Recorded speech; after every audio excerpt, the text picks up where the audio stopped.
Okay, so South Australia's election is coming up, and people are saying that the Liberals will get 0 seats, and that's a very sort of that's very possible, but it's less possible than you think. And I'm going to give you 4 examples of what could happen if the Liberals lose 0 seats, including who becomes opposition, and how they lost their seats, and then like what sort of what's next, basically. Firstly, this is from succeeding order, so each of them are more. The next one is more likely than the last one.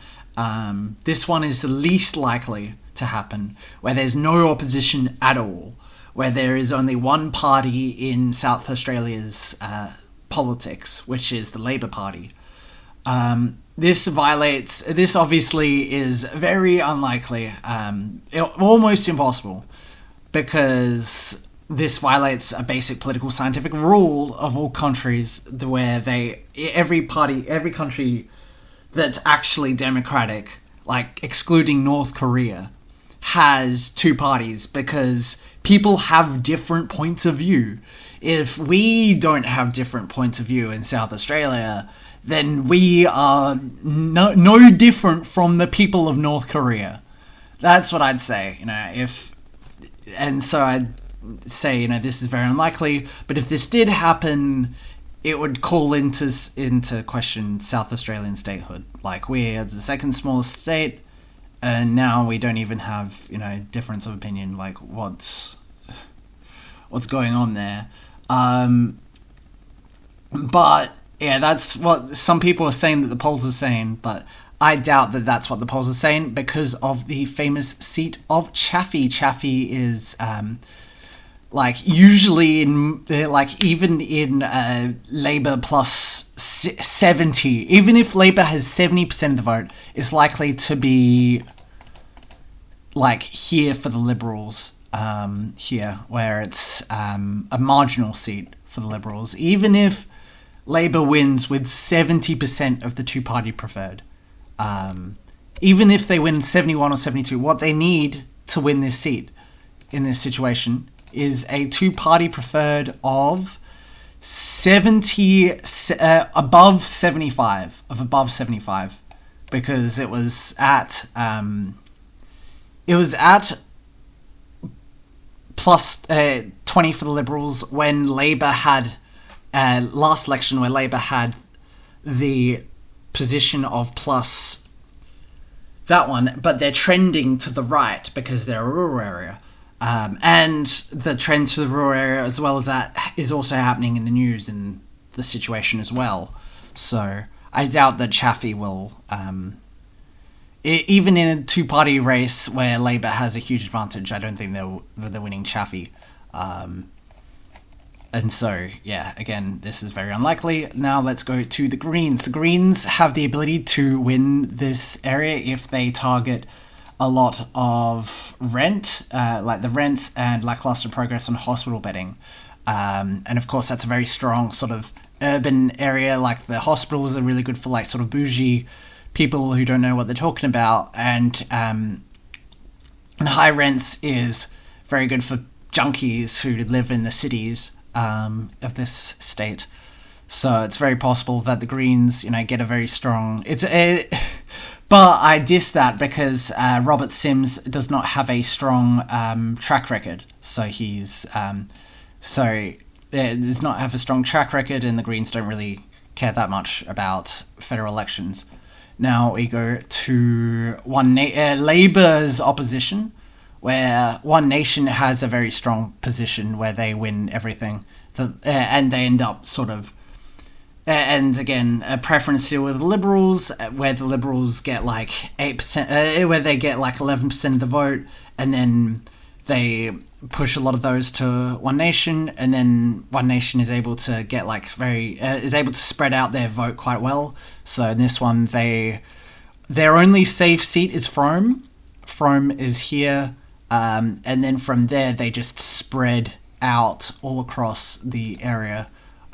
Frome and these two, Finnis and Hyson, would be would be the only safe ones in that situation, because they are municipal, and so thus and One Nation does very strong with municipal areas.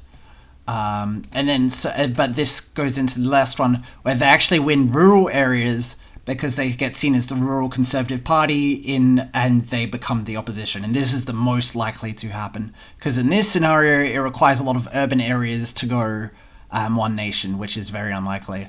Whereas this one sort of boots them out to a lot of these areas. And of course, yeah, they win a lot of other rural areas, and and yeah, the position becomes a bit problematic, I guess. But it's still very manageable for Labour, and of course, but the thing is, the first line of seeing if Liberals get 0 seats, of course, is the bougie belt, basically, where there are a lot of rich people in the Colton, Morphett, Hartley, and Bragg. So Hartley, Bragg, Colton, and Morphett. And of course, we see in the various elections they sort of similarly go for various parties. This one they sort of split into two, because because One Nation's able to win all the municipal areas, and then some areas in the north, and then some of the areas like Hallett Cove and stuff up here, and then a lot of the south. And of course, in this one we have the Independents winning against versus ALP with Liberal preferences. So Liberals would get around 20-25, then Independents get 25%. They get preferences from Greens or One Nation, and then they get second, and then them versus Labour, they get Liberal preferences, and from there they win. Of course, that is likely. My guess with Bragg is that Bragg is likely to not have an independent, but I'm not sure. I could probably these are sort of much more scrapworky than a lot of people would think, but I appreciate them, and they're way different from everyone else, where they just have a generic prediction of things and they just sort of have things, whereas I have a lot of creative predictions, and that's something that I think will definitely, that's one thing that I sort of learned from the federal election prediction, where I had one prediction and it sucked, and I'm going to make a video on every seat that I've lost and see, because a lot of it is also about polls, and that's why I said here with the no opposition at all. Is there anyone who listens to the polls for elections, and I dubbed a slow Anzone here, is not a pundit but a degenerate reflection of one, where a lot of it is that, yeah, people who listen to the polls don't really have anything to add. And so what I have to add is that I understand a lot of situations politically, and I study political sciences, whatever, and so that's positional benefit for me. I mean, I didn't really study it. I know about it,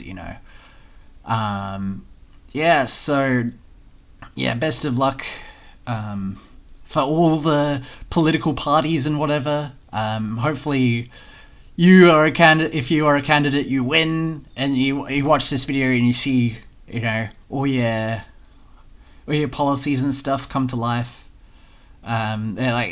Sort of how you campaign well. That's the best you can do in politics. The best you can do is have good energy and campaign well. So yeah, well. And the best you can do in politics is to like and subscribe to this YouTube channel. Totally. So yeah, you should do that. See ya.